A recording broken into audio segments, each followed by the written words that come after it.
வணக்கம் நேர்களே, இது உங்கள் சக்தி பாலா ஜோதிட மையம் கும்பகோணம் வழங்கும் ஜோதிடமும் நல்வாழ்வும்.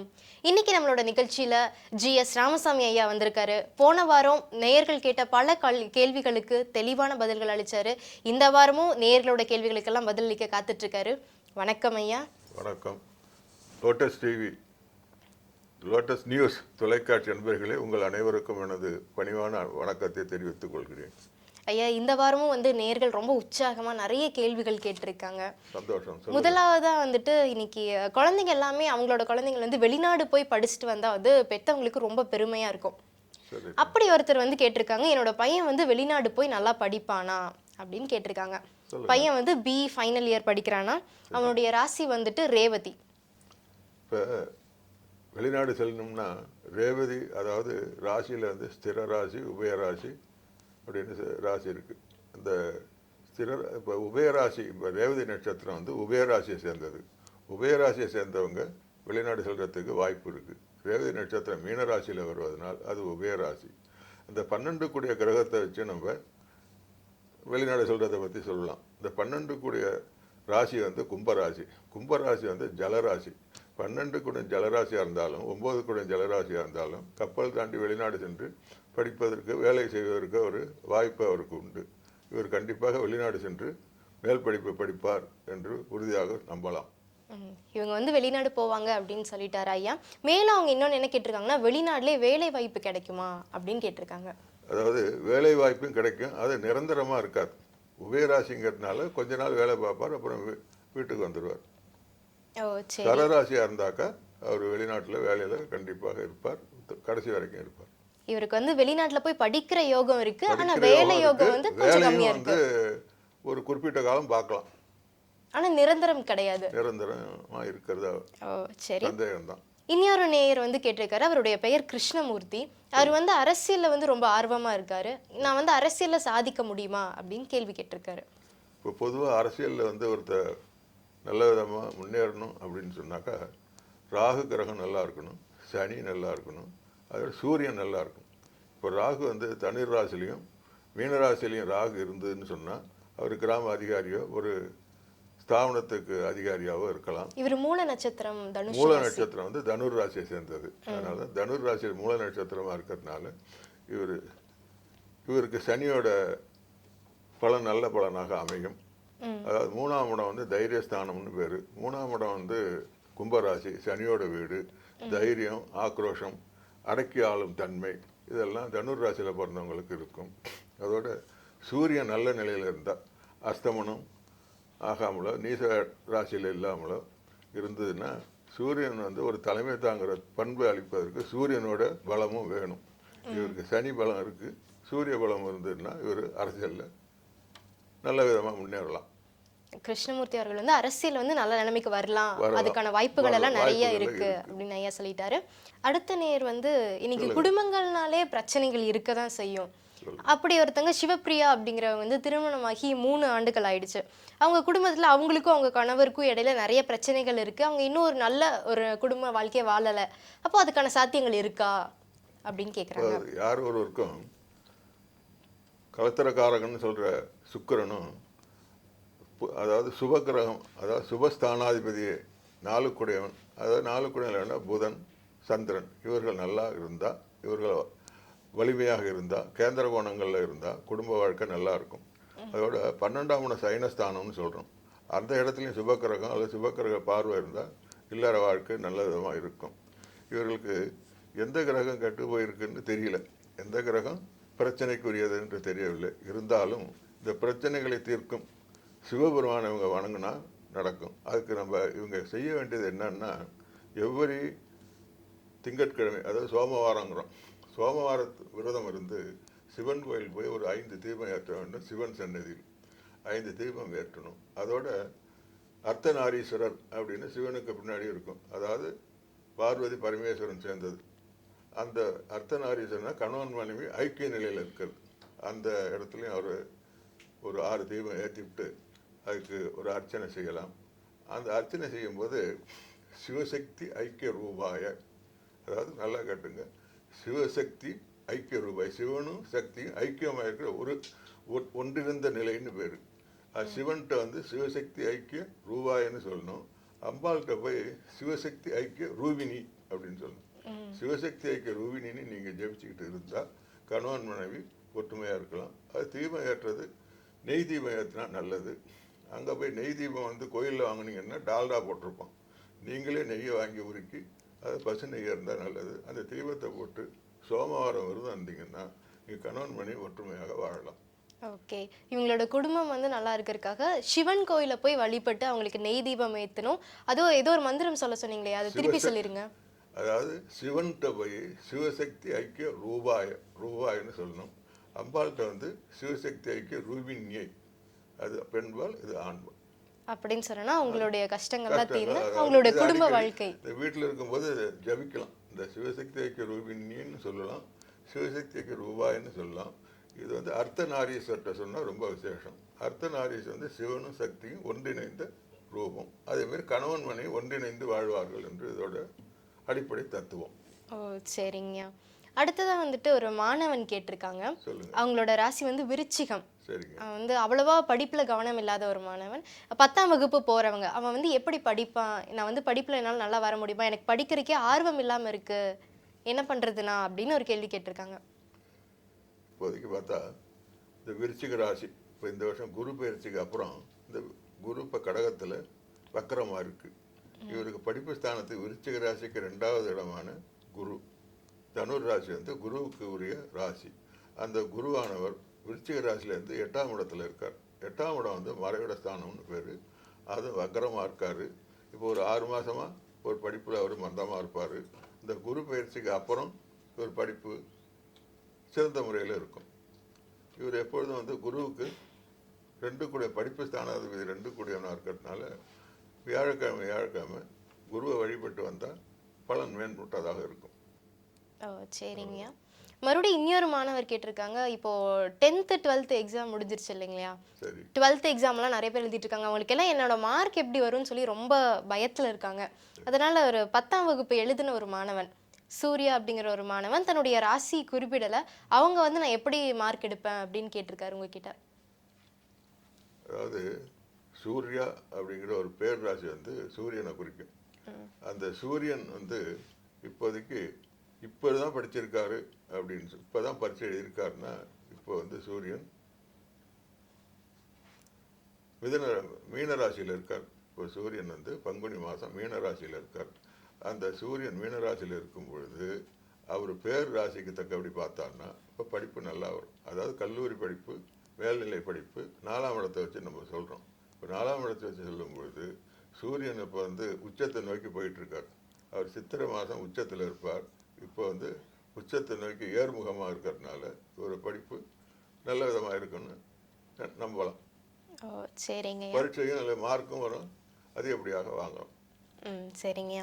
அடுத்ததாக வந்து இன்னொருத்தங்க ஒரு நோயை குணப்படுத்த முடியுமா அப்படின்னு கேட்டிருக்காங்க. இன்னைக்கு பல மருத்துவத்துக்கு கூட போய் அவங்களால ஜெயிக்க முடியாம அவங்க வந்து கடவுளை நம்பி வராங்க.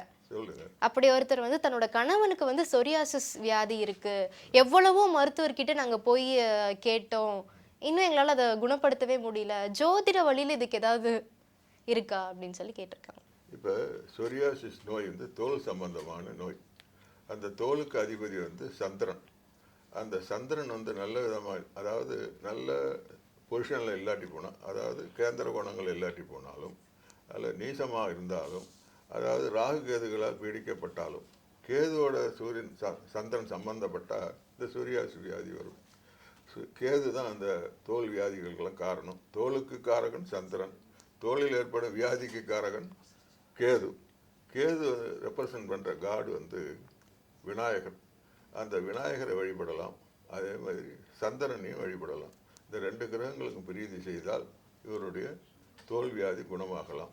முக்கியமாக இவர் சந்திரனை வந்து வழிபடணும்னு சொன்னால் திருப்பதி சென்று வந்தால் இது பலன் அதிகமாக இருக்கும். முத்து மோதிரம் அணியலாம்.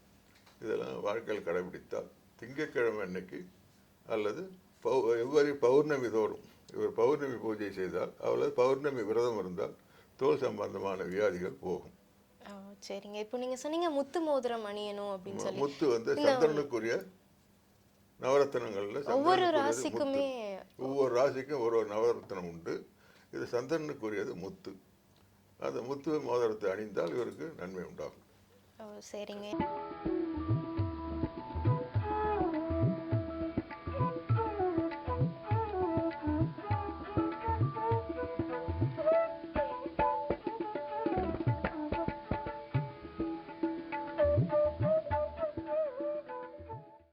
எனக்கு ஒரு சந்தேகம். சொல்லுங்க. நம்ம ஒரு நல்ல விஷயம் ஆரம்பிக்கிறோம்னா இன்னைக்கு அஷ்டமி பண்ண வேணாம் அப்படிம்பாங்க, இன்னைக்கு பண்ணலாமான்னா இன்னைக்கு நவமி வேணாம் வேணாம் அப்படிம்பாங்க.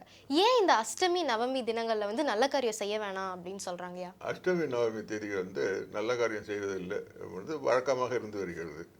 இப்போ பொதுவாக சூரியனை பூமி சுற்றி வருகிறது, பூமியை சந்திரன் சுற்றி வருகிறது. அந்த திதிகள் வந்து பூமியிலிருந்து சந்திரன் எவ்வளவு தூரத்தில் இருக்கிறது என்பது கணக்கிடுவதே அஷ்டமி நவமி. அதாவது திதி பிரதமை துதியை திருதியை அப்படின்னு சொல்லி வந்து அஷ்டமி நவமின்னு வரும். இந்த அஷ்டமி நவமி திதிகளில் பூமியிலேருந்து சந்திரன் வெகு தூரத்தில் இருக்கிறது. இப்போ அதனால் என்ன கஷ்டம், என்ன தீமை உண்டாகும்னா, மனுஷனுடைய மூளையை கண்ட்ரோல் பண்ணுற கிரகம் சந்திரன். அந்த சந்திரன் வந்து பூமியில் உள்ள உயிர்களுக்கு நல்ல ஒரு அறிவு, ஒரு சிந்திக்கிற திறனை அளிக்கும் சந்திரனானவன் பூமியிலிருந்து வெகு தொலைவில் சென்று விட்டால் இந்த பூமியில் உள்ள மனிதர்களுக்கு அந்த திதியில் நல்ல ஒரு சிந்தனை, மூளை வந்து சரியாக வேலை செய்யாது, அதனால் தவறான முடிவை எடுப்பார்கள். அதனால் எந்த புது காரியங்களிலும் ஈடுபட வேண்டாம் என்பதை அறிவுறுத்தவே அஷ்டமி நவமி தேதிகளில் எந்த சுபகாரியங்களையும் செய்ய வேண்டாம் என்று வகுத்துள்ளார்கள். ஓ சரிங்கய்யா. அடுத்ததாக வந்து ஒரு நேயர் கேட்டிருக்காரு. அவருடைய ராசி வந்து ரிஷப ராசி, நட்சத்திரம் வந்து கார்த்திகை. அவரோட வேலையில வந்து எந்த ஒரு முன்னேற்றமே இல்லை இன்னும் அப்படின்னு சொல்லி கேட்டிருக்காரு. அதாவது ஒருத்தருக்கு வேலை அப்படின்னு சொன்னால் கர்மாதிபதினு சொல்கிறோம். ஒரு லக்னத்திலேருந்து 10 குடையவன் அல்லது ராசியிலேருந்து 10 குடையவன், இவர்கள் அவருக்கு அந்த ஜாதகருக்கு வேலை சம்பந்தமான ஒரு நல்லதை செய்கிறது, வேலையை கொடுப்பது இவருடைய கர்மா. அது கர்மான்னு பேர். அது கர்மா. அவர் இன்னும் கர்மா, அந்த 10 கர்மஸ்தானம் அப்படிங்கிறது வந்து சூரியன், சனி, புதன், சுக்கிரன் இவர்கள்லாம் சேர்ந்து தான் அந்த கூட்டு பலனாக தான் ஒருவருக்கு வேலை அமையும். அந்த வேலை அமைவதற்கு இந்த கிரகங்கள்லாம் ஒரு சரியாக அமையலை அப்படின்னா, இந்த 4ஆம் இடத்துலேருந்து 10ஆம் இடத்த கிரகம் பார்க்கல, அல்லது லக்னத்தை எந்த சுபகிரகமும் பார்க்கல, 10ஆம் இடத்துல ஒரு 2க்கு மேற்பட்ட கிரகங்கள் இருக்குது அப்படின்னு சொன்னால் அடிக்கடி இவருக்கு வேலை மாறும், ஒரே வேலையாக அமையாது. இந்த கிரகங்களில் இந்த 10ஆம் இடத்துல உள்ள கிரகம், 4ஆம் இடத்துல உள்ள கிரகம், சூரியன், குரு இவர்கள்லாம் எந்த இடத்துல இருக்கிறார்கள், இவர்களுடைய இந்த கிரகங்கள் எது வலிமை இழந்து இருக்கிறது, எந்த கிரகங்கள் வலிமையாக இருக்கிறது என்று பார்க்க வேண்டும். வலிமையாக இருக்கிற கிரகத்துக்கு பரிகாரம் செஞ்சால் அது பலன் அதிகமாக இருக்கும், வேலை பர்மனண்டாக அமையும். சரிங்க. இவங்க வந்து எந்த தெய்வத்தை வழிபட்டால் நல்லது? இவருக்கு ரிஷபராசிக்காரங்களுக்கு தர்ம கர்மாதிபதி அப்படின்னு உண்டு. தர்ம கர்மாதிபதி ஏன்னா தர்மம்னா 9 குடையவன், கர்மாதிபதினா 10 குடையவன். இவருக்கு ரெண்டுக்குமே சனி தான் அவங்களுக்கு தர்ம கர்மாதிபதி. இந்த 2 பேருமே ஒரு நல்ல பொசிஷன், இந்த சனி மாதம் நல்ல பொசிஷனில் இருந்தால் இவருக்கு நல்ல வேலை அமையும். இப்போ சனிக்கு பிரீதியாக சனியோட அதிதேவதைன்னு பேர், இது ஐயப்பன்னு சொல்கிறோம். அந்த ஐயப்பனை அவர் வழிபட்டு வந்தால் இவருக்கு நல்ல வேலை கிடைக்கும், வேலையில் நிரந்தரமாகும். ஓ சரி. ஐயப்பனை வழிபட்டு வந்தால் இந்த ராசிக்காரருக்கு வந்து நல்ல எதிர்காலம் இருக்கு. அது ஐயனார்னு சொன்னாலும் அவரையும் வழிபடலாம். வாழ ரூபத்தில் உள்ளவர் ஐயப்பன், கல்யாணம் பண்ணிட்டு குடும்பஸ்தராக இருக்கிறவர் ஐயனார். எல்லா கிராமத்துலையும் ஐயனார் கோயில் இருக்கும். இது 2 பேரும் ஒருவர் தான். இந்த 2 ஐயப்பன் கோயிலுக்கும் போகலாம், ஊரில் உள்ள ஐயனார் கோயிலையும் போய் வழிபாடு செய்யலாம். அது சனிக்கிழமையில செய்யணும். ஓ சரிங்க.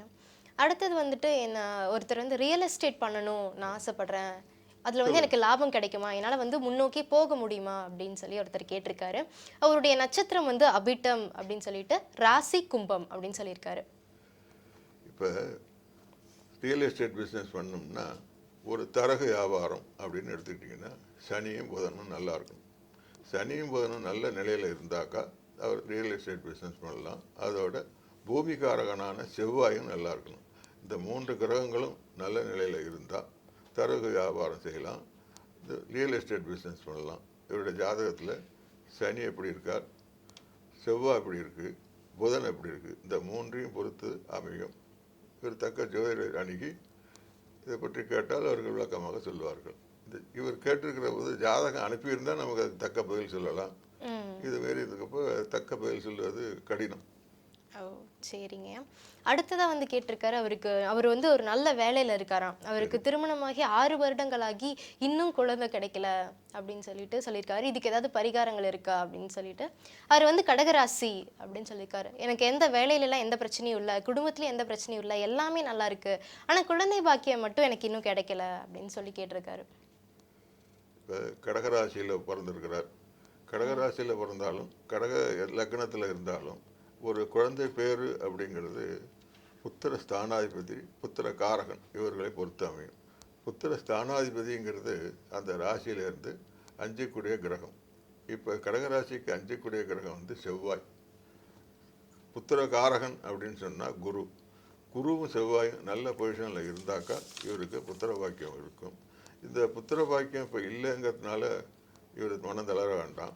குருவை வழிபட்டு வந்தால், குருவுக்கு பிரீதி செஞ்சால், அதோட செவ்வாய்க்கும் பிரீதி செஞ்சால் இவருக்கு குழந்தை பாக்கியம் உண்டாகும். இப்போ குருவுக்கு அதிதேவதைன்னு தட்சிணாமூர்த்தியை சொல்கிறாங்க.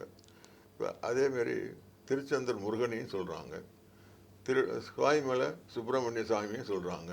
குழந்தை பாக்கியம் அவர் வேணும்னா திருச்செந்தூர் சென்று இவருடைய ஜென்ம நட்சத்திரத்தில் ஒரு 3 வாரம் சென்று வந்தால் ஒரு குழந்தை பாக்கியத்துக்கு நல்ல நிலை உண்டாகும். சரிங்க. அவருக்கு வந்து நல்ல ஒரு பரிகாரம் கொடுத்துருக்காங்க, அதை பின்தொடர்ந்தீங்கன்னா குழந்தை பாக்கியம் கிடைக்கும் அப்படின்னு சொல்லியிருக்காரு. எனக்கு ஏன் முருகன்கிட்ட போகணும்னா, இவர் 5 கிரகம், விருச்சிக ராசிக்குடைய அதிபதி முருகன். அதே சமயத்தில் குருவும் அப்படின்னு வேணும்னா திருச்செந்தூர் முருகன் தான். அவருக்கு 2க்கும் காரகமாக உள்ளவர். குருவுக்கும் திருச்செந்தூர் முருகன், செவ்வாய்க்கும் அவர் தான் அதிபதி. அதனால் ஒருத்தரை கும்பிட்டா போதும், திருச்செந்தூர் சென்று வந்தால் குழந்தை பாக்கியம் உண்டாகும். அவருடைய ராசியோட அதிபதி வந்து முருகன் அப்படிங்கிறதுனால ராசியோட அதிபதி முருகன் இல்லை, ராசியோட அதிபதி சந்திரன். புத்திர காரகன் அப்படின்னு சொன்னால் குரு, புத்திர ஸ்தானாதிபதினு சொன்னால் செவ்வாய், விருச்சிக ராசி. இந்த செவ்வாயும் குருவும் சேர்ந்த உருவம் வந்து திருச்செந்தூர் முருகன். அதனால வந்து திருச்செந்தூர் முருகனை வழிபடணும் அப்படின்னு சொல்றாங்க. சரிங்க. அடுத்தது வந்து ஒருத்தர் கேட்டிருக்காரு, அவருக்கு திருமணமாகி 7 ஆண்டுகள் ஆகிடுச்சான். இன்னும் வந்து அவங்களுக்கும் அவங்க மனைவி வீட்டாருக்கும் இடையில வந்து நிறைய பிரச்சனைகள் இருக்கு, அதுக்கு இன்னும் ஒரு தீர்வே கிடைக்கல, என்னைக்குமே எங்க குடும்பத்துல பிரச்சனைகள் மட்டும்தான் போயிட்டு இருக்கு, இது வந்து தீர்க்க முடியுமா, இதுக்கு ஏதாவது பரிகாரம் இருக்கா அப்படின்னு சொல்லிட்டு. அவருடைய நட்சத்திரம் வந்து புரட்டாதி அப்படின்னு சொல்லியிருக்காரு. சரிங்க.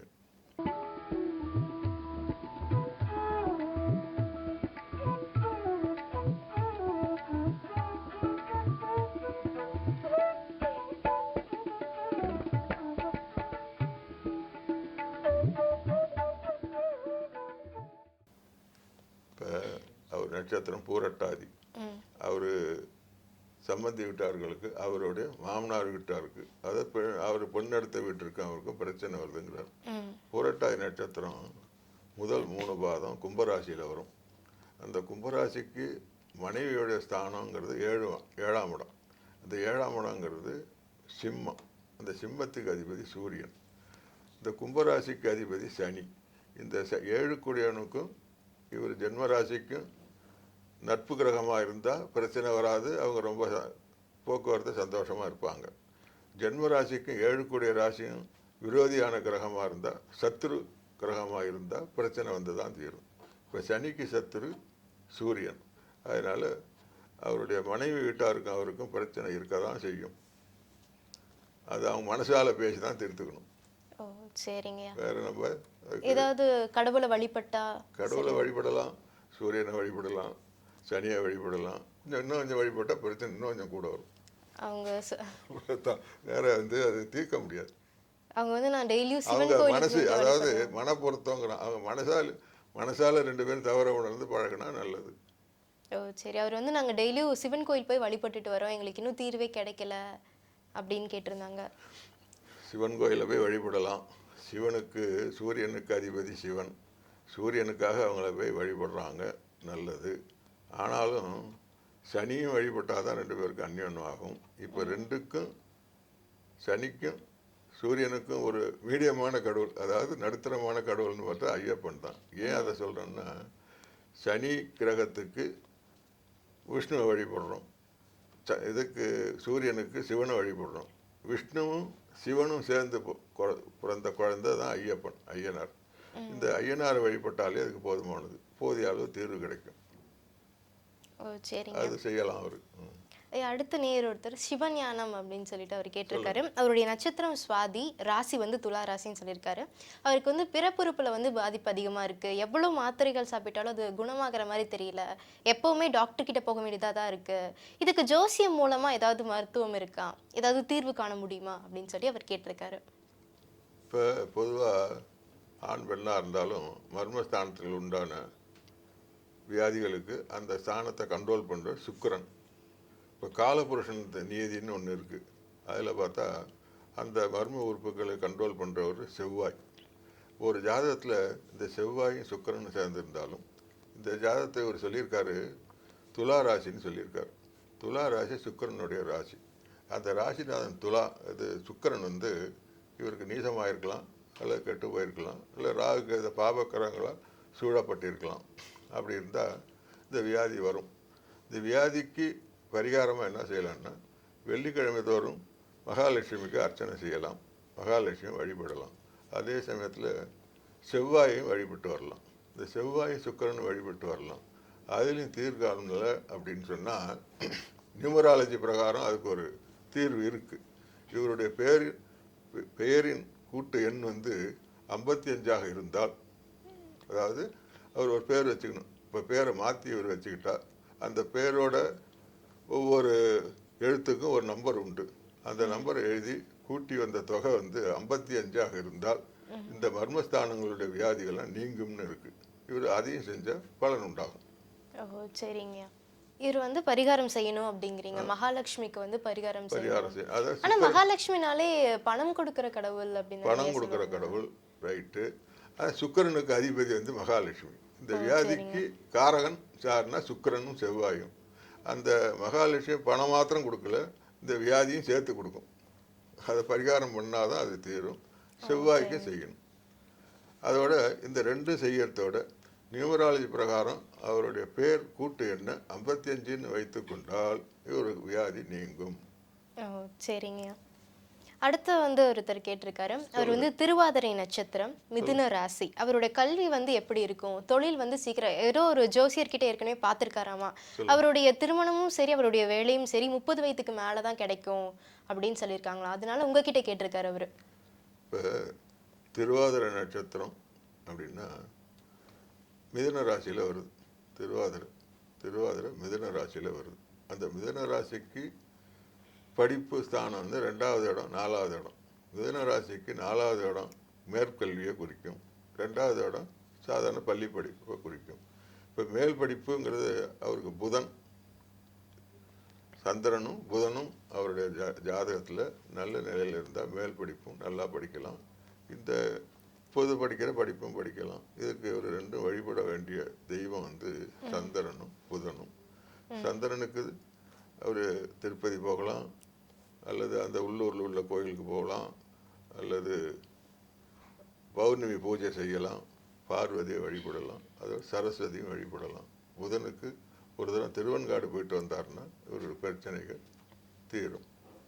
சரிங்க. இந்த பௌர்ணமி பூஜை அப்படின்னு சொல்கிறீங்க இல்லையா, நிறைய இடத்துல வந்து நீங்கள் பௌர்ணமி பூஜை செஞ்சீங்கன்னா இது சரியாயிடும் அப்படின்னு சொல்லுவாங்க.